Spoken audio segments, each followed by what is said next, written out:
Awalnya, publik dibuat iba. Seorang pedagang es kue keliling, wajahnya lugu, mengaku mengalami intimidasi saat mencari nafkah. Tapi siapa sangka, simpati itu berubah arah. Inilah plot twist yang bikin warganet terdiam, bahkan kecewa. Kisah Sudrajat, atau yang akrab disapa Babeh Ajat, pedagang es kue asal Bojonggede, Kabupaten Bogor, kembali mencuat setelah Gubernur Jawa Barat, Deddy Mulyadi, mengunggah video klarifikasi.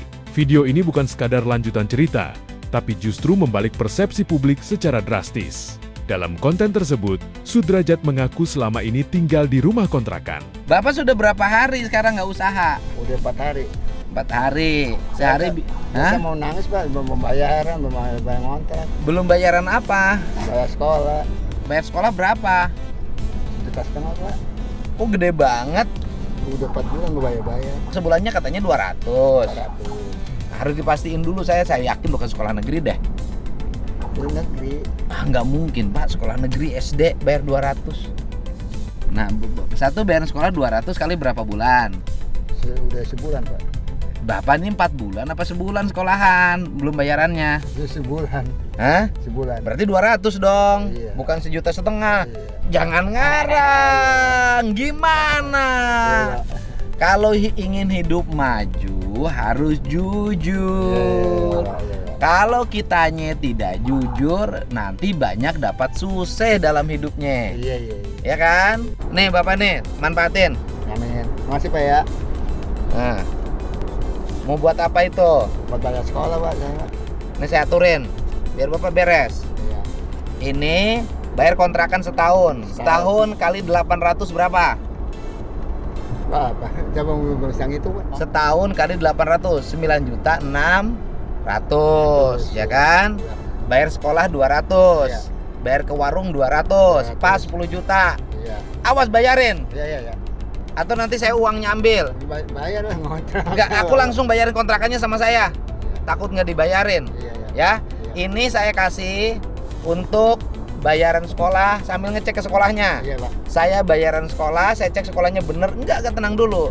Bayaran sekolahnya saya cek dulu, Pak, kontrakannya akan saya bayarin setahun langsung ke kontrakannya. Saya nggak percaya sama Bapak ini bayaran kontrakan sama sekolah. Iya. Ya, sama bayar ke warungnya langsung nanti staf saya yang bayarin. Iya Pak. Ya.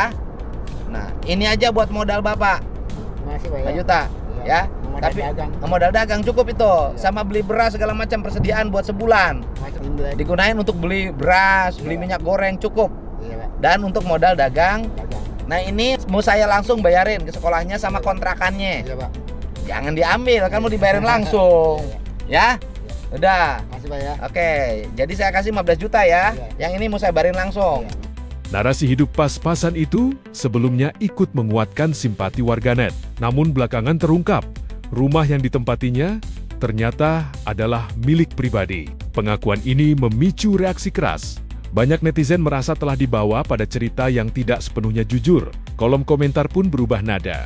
Ada yang mengaku kehilangan rasa hormat, ada pula yang menyebut empati mereka runtuh seketika. Dari yang awalnya membela, kini justru mempertanyakan niat dan kejujuran Sudrajat. Publik merasa kesulitan hidup seharusnya disampaikan apa adanya, tanpa menggiring persepsi. Deddy Mulyadi sendiri terlihat kesal. Dalam videonya, ia menegaskan bahwa konten tersebut bukan untuk mempermalukan. Ia menyebut ini sebagai pembelajaran soal mentalitas dan kejujuran. Bahkan, ada momen emosional saat Deddy menggebrak meja, menegaskan bahwa kebohongan kecil bisa berdampak besar. Dari dulu ngontrak? Enggak, Pak. Apa? Rumah sendiri. Sekarang rumah sendiri? Rumah sendiri karena sekarang dapat bantuan Rupilahu. Sebelum kejadian udah dapat Rupilahu Bang. Oh, Babe bilangnya ngontrak, bohong sih.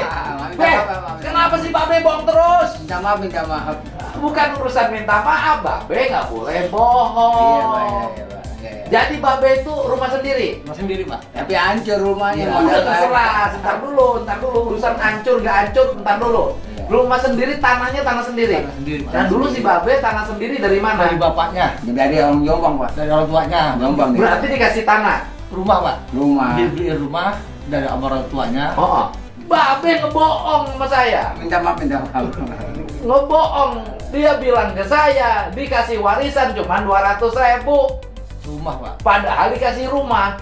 Tahun 2007 tuh babenya beliin rumah situ. Iya. Berapa harga zaman itu? Zaman itu kurang lebih bangsa 40 juta. Sebentar dulu. kurang lebih bangsa 35-40, Pak. 40 jutaan. Babe kembali bilang, ya kan? Ya kan hanya kebagian 200.000, rumahnya dijual 40 juta. Yang di Jakarta, Iya. dia kasih 200.000 doang. Nah, itu dibeliin rumah. Saya digembuk sama orang tua saya. Babe, nggak boleh. Nggak boleh. Pesannya tegas, kebiasaan tidak jujur hanya akan membawa masalah di kemudian hari. Nggak, maksud saya, Babe nggak boleh bohong. Iya, minta maaf ini. Tapi bohong lagi. Nggak apa-apa, sama saya mah nggak ada masalah. Iya, Tapi Babe berdosa sama orang tuanya. Mantap. Orang tuanya udah ngasih rumah, Iya. tapi sama Babe bilangnya nggak dikasih, cuma dikasih 200. Habis itu orang tuanya beli rumah di Bogor, dijual sama saudaranya, Babe nggak dikasih gitu loh.